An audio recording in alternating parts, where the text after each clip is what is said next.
everybody, welcome to Law Hero. My name is Jen, and today we have a trainee style question, but actually indeed this can be used for anyone who's in the legal profession, even myself. It was a good refresher for myself. If you're not already, please follow me on Instagram because that's where I do my daily stuff.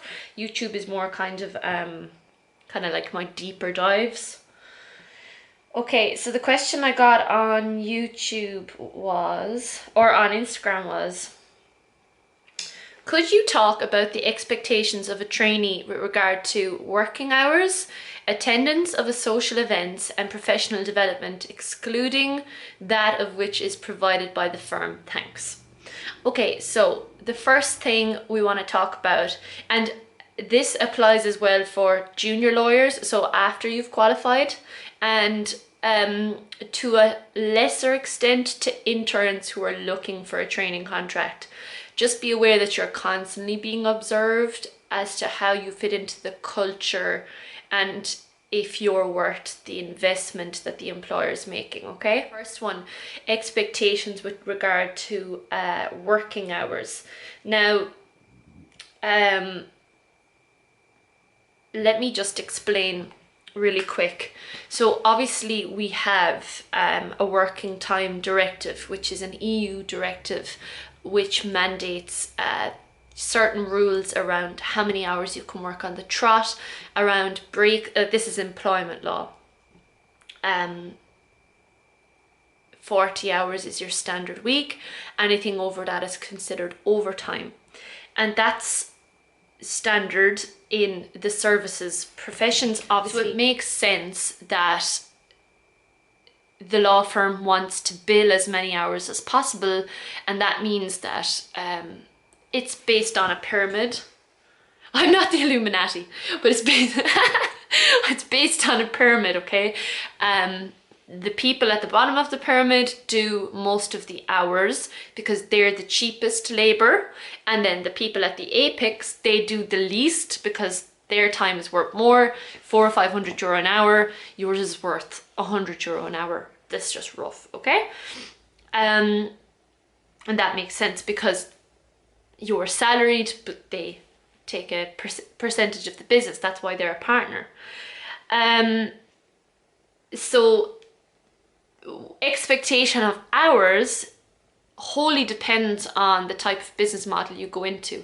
If you go into a big firm, for example, the ones with 200 odd solicitors, yes, you will be expected to work as many hours as are required to get the job done, notwithstanding the working time directive.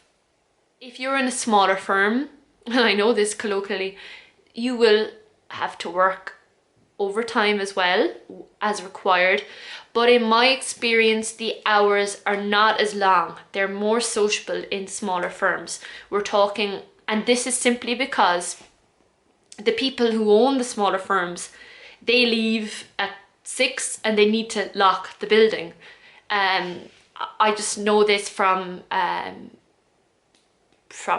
living in small towns. It's just a culture thing.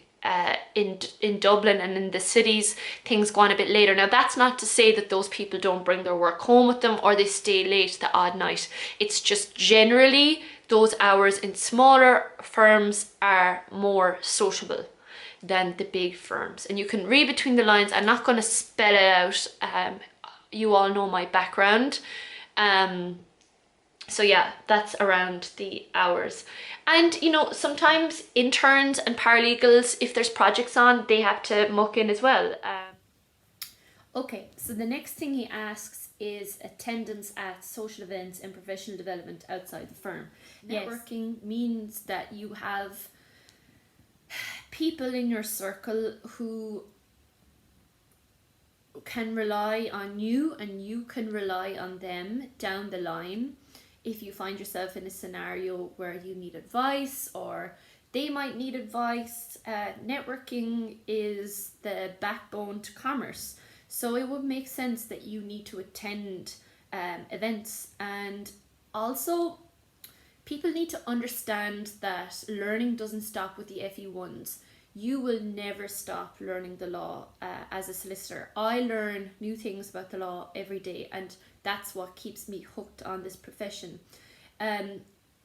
You're not only expected to upskill yourself daily and also keep the tools that you have in shape, but yeah, you are expected to attend events. You're expected to tell people the firm you work for, because this will pave the way for business down the line. It's the whole point of networking, is to generate business. As I said, it's the backbone of commerce. I'm not going to say you shouldn't be in this industry if you are an introvert, because I do know tons of introverts. But if you want to be in a top law firm where you're expected to speak a lot, be on the phone a lot, deal with clients a lot, present topics, introversion is not going to help you. You're somehow going to have to get over that. Professional development outside the firm, yes, the more you do that, the better, the stronger a lawyer you're going to be. And I'm talking about diplomas, certificates, online courses, anything you can do to make yourself a stronger lawyer will serve well. And also you can bring that in on, the final performance reviews, that you're constantly upskilling yourself. And indeed, for many performance reviews, it is a requirement. So yeah, you should be doing that. Okay. So the other thing I'm going to talk about is adding value, because this is a requirement.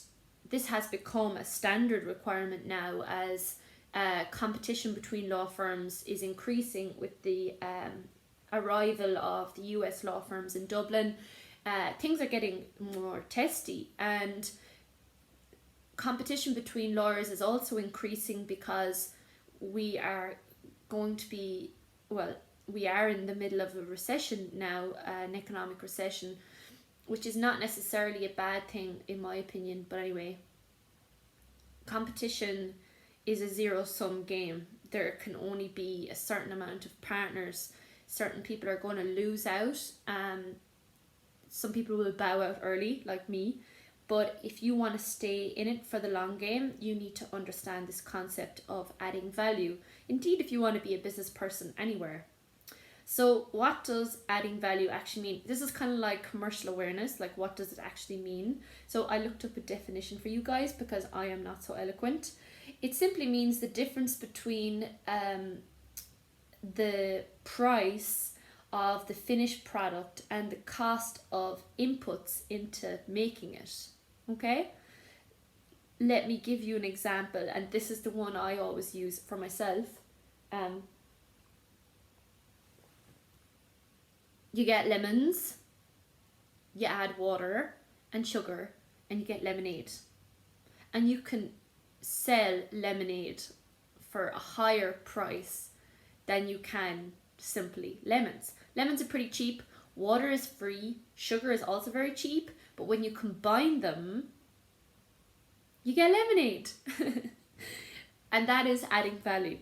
It's that human ingenuity that creates something better from basic components. Okay, so your inputs are in as a lawyer is to achieve an outcome. So and I'm talking about trainee. So you're given documents to scan in. You're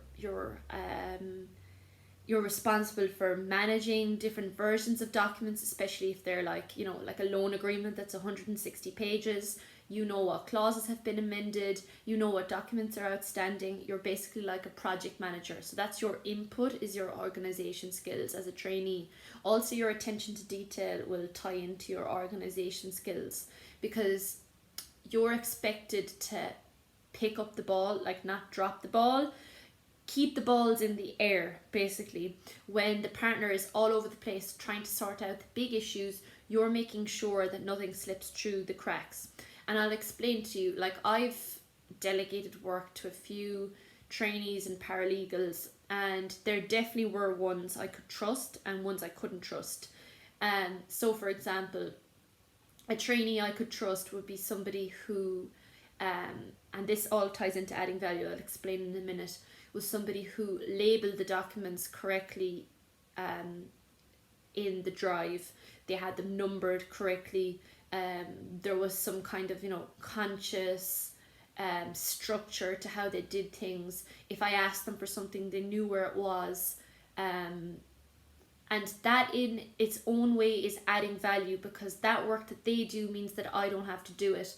If I asked them to run a red line, which is a comparison between this draft and the previous draft, it was done correctly, like the red line was done between the correct drafts. And this is all really tedious stuff. It has nothing to do with law, but it is adding value because you're saving me time and I can focus on something else. And obviously that works the same way up the food chain. When I'm dealing with a partner or I'm dealing with head of legal, I'm trying to make their job easier. So everybody's trying to scratch everybody else's back, but at the same time, you want your input to be valuable, i.e. adding value, in that you're not making things difficult for people, you're making things easier for people.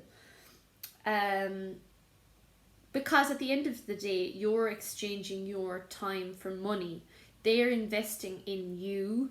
Their return on investment needs to reap some sort of value. Like, you're not going to put in €100 to a fund and get €100 back out. You want to get €102, €103. You want to get some kind of interest on your investment, and that's the added value that humans can create. So what I've written down here is that everyone can add value, and it's the differentiator in business between employees. So, the ones who get the nod to be a partner, they're the ones who've added values. The trainees who get kept on, they're the ones who've added value during their time. And it explains why some people get passed over. So you can just say, well, we're all doing the same work. How come that person's better than another? It's how they do things. It's how they do things.